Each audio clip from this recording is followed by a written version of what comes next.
आज हम लेंगे वैद्युत आवेश और क्षेत्र का अंतिम भाग जो है भाग 10 अर्थात 10वां भाग लेंगे और फिर ये जो चैप्टर है वो समाप्त हो जाएगा। तो अंतिम भाग में हम दो पॉइंट पर विशेष रूप से चर्चा करेंगे।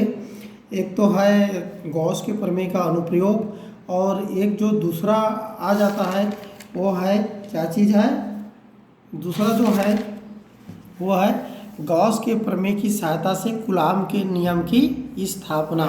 तो यहाँ पर अनुप्रयोग में हम जो लेंगे वो है, आपको दिखला देते हैं कि एक समान आवेशित पतले गोलीय कवच के कारण विद्युत क्षेत्र। तो आज इसी दो टॉपिक पर चर्चा होगी। तो लोग शुरू करते हैं हम। एक समान आवेशित पतले गोलीय खोल कवच के कारण विद्युत क्षेत्र अर्थात electric field by spherical shell. तब इसके लिए जैसे हम लेते हैं, जो हम O केंद्र और R त्रिज्या का एक गोलीय खोल लेते हैं और उस गोलीय खोल में क्या है, प्लस क्यू आवेश है अर्थात प्लस क्यू आवेश रखा गया है। तब जब हम गोली खोल में हम आवेश देंगे तो इस तरह से ये जो खोल रहता है उसके चारों ओर एक समान रूप से वितरित हो जाती है। इसको ध्यान रखना। कोई भी गोली खोल है, कवच है, इस पर यदि हम आवेश चार्ज देते हैं तब ये क्या होगा, इस तरह से वितरित हो जाएगी। अब आगे क्या होता है, इसके केंद्र O से R दूरी पर एक बिंदु P लेते हैं जिस पर विद्युत क्षेत्र की गणना करना है। अब इसकी जो केंद्र O है इससे कितने दूरी पर, R दूरी पर। तो ये बिंदु P यहाँ पर लिया गया है, ध्यान रखना। बिंदु P कहाँ पर लिया गया है, जो O से इसकी दूरी कितनी है, स्मॉल r है, यहाँ पर गणना करना है। तब ये जो तीन स्थितियाँ हो सकती है यहाँ पर, जैसे हमने तो कैपिटल त्रिज्या वाला क्या लिया, गोलीय कवच लिया है। तब यहाँ पर तीन स्थितियाँ कहाँ से कहाँ होगी। एक तो जो पहला लेते हैं बिंदु P क्या है, इस गोलीय कवच के बाहर है, अर्थात इस स्थिति में हम कह सकते हैं जो स्मॉल r है वह कैपिटल R से बड़ा है। क्लियर हो गया ये। और फिर यहाँ पर दूसरा स्थिति यहीं पर हम थोड़ा सा लेते हैं, अगर हम R को कैपिटल R के बराबर रहे तो अर्थात ये सतह पर आ जाएगी। और जो तीसरा स्थिति रहेगा, तीसरा स्थिति में क्या लेते हैं, जो ये बिंदु है उसको इसके अंदर गोली कवच के अंदर लेते हैं यहाँ पर। तब निश्चित और निश्चित रूप से यहाँ पर जो स्मॉल r क्या होगा, छोटा हो जाएगा कैपिटल R का। तो इन तीनों स्थितियों पर विद्युत क्षेत्र की तीव्रता ज्ञात करेंगे। तो पहला स्थिति लेते हैं, जब बिंदु P खोल के बाहर स्थित हो, तब इसके लिए हम क्या लेंगे, O केंद्र और R त्रिज्या, स्मॉल r त्रिज्या का एक गोले की कल्पना करते हैं। जैसे यहाँ पर ये जो गोला लेते हैं, इसका केंद्र O है और त्रिज्या स्मॉल r है, और ये जो है बिंदु P से होकर जाती है।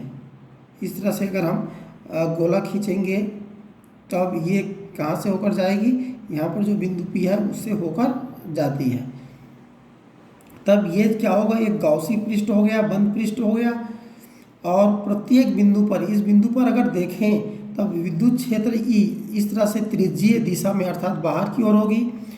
और अगर यहाँ पर हम बिंदु P पर एक अल्प पृष्ठ ds लें, तब ds जो लेते हैं उसका जो अभिलंब है वो भी विद्युत क्षेत्र E की दिशा में होगी, अर्थात जो पृष्ठ अल्प पृष्ठ ds लेते हैं उसकी भी दिशा क्या हो जाएगी, E की दिशा में होगी, अर्थात दोनों एक ही दिशा पर हो जाती है।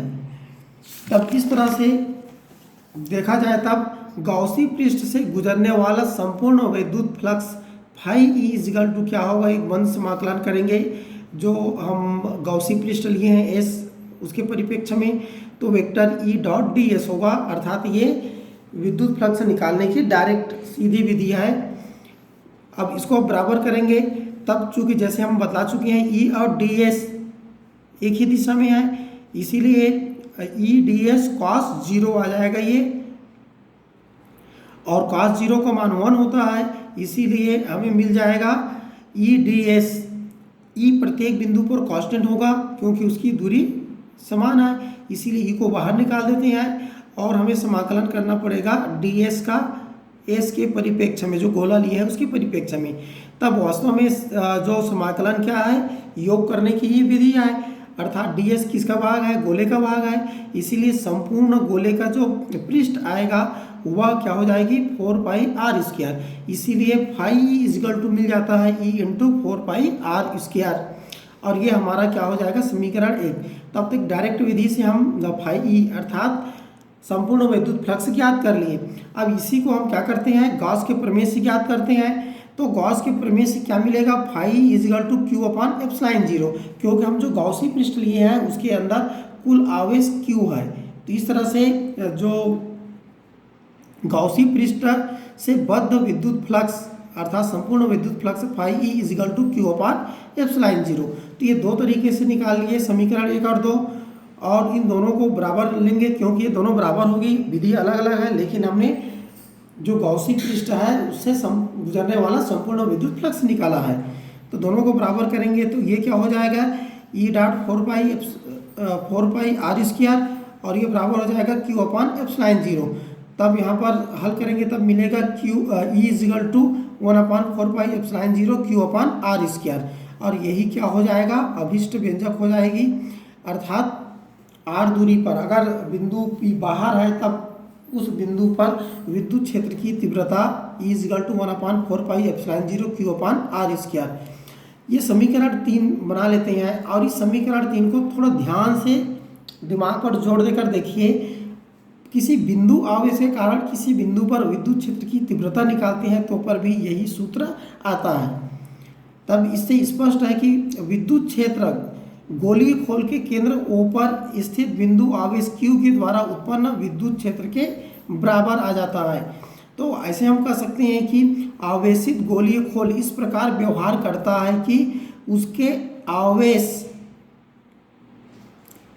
आवेश को उसके केंद्र O पर रखा गया हो। कहने का अर्थ है, हम थोड़ा सा इस चीज़ को इमेजिन करेंगे तो ये आवेश वास्तव में तो गोलीय कवच पर है, लेकिन अगर इसके बाहर किसी बिंदु पर विद्युत क्षेत्र की तीव्रता ज्ञात करते हैं तब ये ऐसे व्यवहार करता है जैसे ये आवेश इसके केंद्र O पर रखा गया हो। रखा नहीं है, इस बात को याद रखना, लेकिन व्यवहार कैसे कर रहा है कि ये इस केंद्र पर रखा गया हो। ठीक, अब अगला दूसरा पॉइंट पर आ जाते हैं हम। जब बिंदु P गोली खोल के पृष्ठ पर हो, ठीक पृष्ठ पर हो, तब इसके लिए अलग से निकालने की जरूरत नहीं है, हम अप्लाई कर देते हैं। जो स्मॉल r है अर्थात O से बिंदु P की दूरी है, वह जो गोली कवच है उसकी त्रिज्या r के बराबर है। और जो हमें जो सूत्र मिला है यहाँ पर, इसी सूत्र में जो ये r² है इसके स्थान पर हम कैपिटल R रख देते हैं। तब E इजगल टू मिल जाएगा 1/4πε0 Q/r। तीसरा से ये सतह पर अर्थात गोलीय कवच के सतह पर विद्युत क्षेत्र की तीव्रता के लिए सूत्र मिल जाएगा E इजगल टू 1/4πε0 Q/r। अब तीसरे बिंदु की बात करते हैं।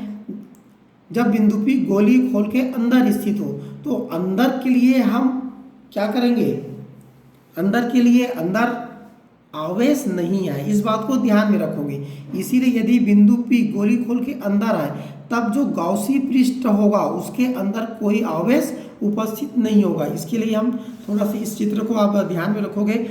ये हमारा r त्रिज्या का गोलीय कवच है, ये बाहर में है ना, ये कवच हो गया, क्लियर है, r त्रिज्या का है ये। अब जो बिंदु P ले रहे हैं, दूरी तो r ही है स्मॉल r, लेकिन ये क्या है, इसके अंदर में है। तब स्पष्ट है आवेश तो कवच में है, और यह जो गॉसी पृष्ठ लेंगे इस गॉसी पृष्ठ के अंदर यहाँ पर कोई आवेश नहीं है। इस तरह से हम क्या सोच सकते हैं, Q इजगल टू 0। और यहीं पर हम गॉस के प्रमेय का अप्लाई करते हैं। तो गॉस के प्रमेय क्या करता है, गॉसी पृष्ठ के अंदर कुल विद्युत फ्लक्स Q/ε0 होता है। तो गॉसी पृष्ठ के अंदर कुल विद्युत फ्लक्स क्या होगा, बंद समाकलन लेंगे S vector E dot ds is equal to Q/ε0। चूँकि यहाँ पर क्या मिला है, Q बराबर 0 मिला है, इसीलिए यहाँ पर इसका जो मान आएगा E ds cos 0 is equal to 0 आ गया। cos 0 का मान यहाँ पर देंगे तब 1 आ जाता है, और E अचर है इसीलिए इसको बाहर निकाल देते हैं। तो समाकलन हमें आ जाता है S ds बराबर 0। चूँकि ये S क्या है, r त्रिज्या का गोलीय पृष्ठ है,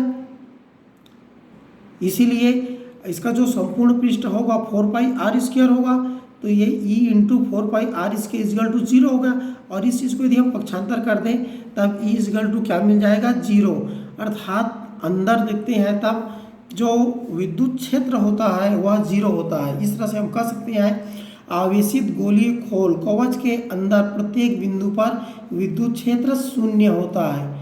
तब इस बात का याद रखोगे, गोलीय खोल कवच है तब उसके अंदर विद्युत क्षेत्र 0 होती है। यहाँ पर हम थोड़ी सी चीज़ याद दिलाने के लिए कहते हैं, बाई द वे आप लोग कंफ्यूज हो जाते हो। अगर खोलना है मतलब क्या है, यहाँ पर जो गोला लिए हैं r त्रिज्या का, इस तरह से गोला लिए हैं r त्रिज्या का, और यहाँ सभी स्थानों पर क्या है, आवेश है। तब ऐसे स्थिति में क्या हो गई, विद्युत क्षेत्र की तीव्रता अलग अलग बिंदुओं पर अलग अलग होगी और इसके अंदर भी विद्युत क्षेत्र की तीव्रता होगी, 0 नहीं होगी।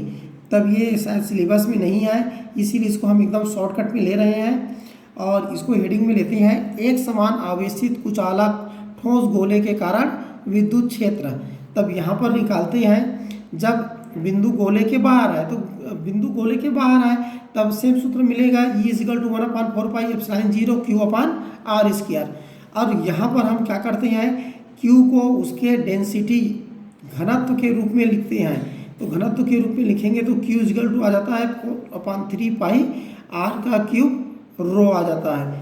तब यहाँ पर इस Q के मान को यहाँ पर रखेंगे और गणना करेंगे, तब मिलेगा E इजगल टू ρ/ε0 r³/3r²। ये समीकरण बन जाता है। तो यहाँ पर घनत्व के रूप में सूत्र को बदल देते हैं, चेंज कर देते हैं। अब इसी में लेते हैं, जब बिंदु गोले के पृष्ठ पर हो, तो पृष्ठ पर हो तब क्या होगा, यहाँ पर स्मॉल r कैपिटल R के बराबर होता है और इसी पर अप्लाई कर देते हैं, तब क्या हो जाएगा, स्मॉल r की जगह कैपिटल R लिखेंगे तो ये r का त्रिघात और r का स्क्वायर कट जाएगा और फाइनली हमें सूत्र मिलता है E इजगल टू ρ/ε0 r/3। तो ये दूसरा सूत्र हो गया। अब जब बिंदु गोले के अंदर हो तब इसको कैसे हम अप्लाई करेंगे, तो गोले के अंदर हो तो इस स्थिति के लिए क्या लिखेंगे, कंडीशन तो वही होगी, मतलब क्या होगा, तीसरा आता है जब बिंदु गोले के अंदर हो। तो गोले के अंदर हो तब वहाँ पर चूंकि जो आवेश रहेगा अंदर वाले आवेश को ही लेंगे। जैसे यहाँ पर ये कैपिटल R त्रिज्या था, यहाँ पर स्मॉल r लेंगे तो ये इतना जो भाग आएगा इसी भाग का आवेश को लेंगे। तो चूंकि यहाँ पर इसीलिए आवेश घनत्व के रूप में सूत्र को चेंज कर दिया गया है, तो घनत्व समान रहेगी। हाँ, लेकिन अब क्या हो जाएगा, जो यहाँ पर जो बिंदु है वो कैपिटल R किसके बराबर हो जाएगी, R के बराबर, स्मॉल r के बराबर हो जाएगी। ऐसा हमें सोचना पड़ेगा क्योंकि हम मानेंगे कि इतनी सी गोला है, इसीलिए जो कैपिटल R है उसके जगह आप क्या लिख सकते हैं, स्मॉल r। इसीलिए जब बिंदु गोले के अंदर हो तब इस स्थिति में E इजगल टू हो जाएगा ρ/ε0 और इस जो कैपिटल R है उसकी जगह क्या लिखना पड़ेगा, स्मॉल r/3। तो इस तरह से ये तीन अलग अलग हमें सूत्र मिल जाता है। यहाँ पर है R is the less than capital R, capital R से छोटा है। तो इस तरह से गोलीय जो ठोस गोली कवच के बजाय यदि आपको कुचालक ठोस दे दिया गया हो तब उसके अंदर विद्युत क्षेत्र की तीव्रता 0 नहीं होगी। इस बात को याद रखना। इसके लिए एक ग्राफ स्वयं बनाना है आप लोगों को। अब आगे लेंगे गॉस के प्रमेय की सहायता से कूलाम के नियम की स्थापना। कूलाम नामक वैज्ञानिक ने दो आवेशों के बीच लगने वाला बल के लिए जो सूत्र दिया था, लेकिन उसकी स्थापना डायरेक्ट नहीं कर सकते। तब यहाँ पर हम जो गॉस का जो प्रमेय है उसकी सहायता से हम कूलाम के नियम की स्थापना कर लेंगे। तब इसके लिए हमें क्या मानना पड़ेगा, निर्वात को आधार मानकर चलते हैं। तो माना निर्वात में एक बिंदु आवेश प्लस Q बिंदु O पर स्थित है और O से R दूरी पर एक बिंदु P लेते हैं जहां विद्युत क्षेत्र की तीव्रता ज्ञात करनी है। डायग्राम में जैसे लेते हैं, यहाँ पर एक बिंदु O है, यहाँ पर प्लस Q आवेश है और इससे R दूरी पर एक अन्य बिंदु P लेते हैं और यहाँ पर पहले क्या करेंगे, विद्युत क्षेत्र की तीव्रता ज्ञात करेंगे। तब विद्युत क्षेत्र की तीव्रता ज्ञात करने के लिए क्या करते हैं, P से होकर जाने वाला एक गोलीय कवच या गोलीय पृष्ठ की कल्पना करते हैं। तब इसकी त्रिज्या r होगा और केंद्र O होगी, और ये क्या हो जाएगी, गॉसियन पृष्ठ हो जाएगा। अब यहाँ पर हम देखेंगे तब क्या हो जाएगा, चूंकि यहाँ पर प्लस आवेश है, तब यहाँ पर विद्युत क्षेत्र की जो दिशा होगी क्या होगी, P पर इस दिशा में त्रिज्या के दिशा अपोजिट दिशा में क्या हो जाएगी, ये बाहर की ओर होगी विद्युत क्षेत्र की तीव्रता। यहाँ पर एक अल्प पृष्ठ ds लेते हैं, तब इसकी दिशा भी क्या हो जाएगी, E की दिशा में होगी, वेक्टर ds की दिशा भी E की दिशा में होगी। तब इसको हम इस तरह से लिख सकते हैं, P से होकर जाने वाला r त्रिज्या का एक गोला लेते हैं जो गॉसी पृष्ठ होगा, तथा बिंदु P पर अल्प पृष्ठ ds लेते हैं, तब P पर ds व E की दिशा समान होगी। तब जो हम गॉसी पृष्ठ लिए हैं, तो गॉसी पृष्ठ से गुजरने वाला संपूर्ण विद्युत flux phi E is equal to क्या होगा, बंद समाकलन एस के परिप्रेक्ष्य में vector E dot D S बराबर क्या मिल जाएगा, E D S cos zero, चूँकि एक ही दिशा में हो गया इसीलिए थीटा जीरो हो गया। अब यहाँ पर इसका मान 1 हो जाता है, और ई प्रत्येक स्थान पर एक समान होगा क्योंकि ये ओ से समान दूरी पर है, इसीलिए ई को हम क्या कर सकते हैं, गोले की जो सतह को ध्यान में रखेंगे तब सभी बिंदुओं पर समान होगी, इसीलिए इसको कांस्टेंट मानेंगे। तब इस तरह से ये जो ई है बाहर निकाल लेते हैं, और फिर समाकलन किसका करना है, डी एस का। और चूंकि डी एस क्या है, आर त्रिज्या वाले गोले का गोलीय पृष्ठ है, इसीलिए इसका जो मान आएगा 4 पाई आर स्क्वायर। इस तरह से phi is equal to E into 4 pi R square.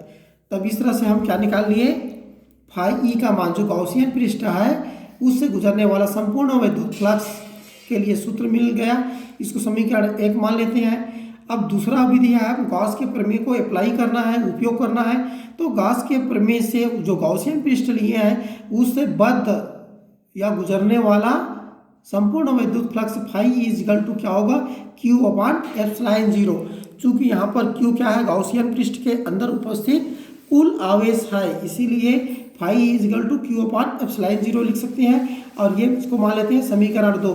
ये दोनों समीकरण को हम अलग अलग विधि से निकाले हैं, लेकिन गॉसियन पृष्ठ से गुजरने वाला विद्युत फ्लक्स है, इसलिए दोनों बराबर होगी। तो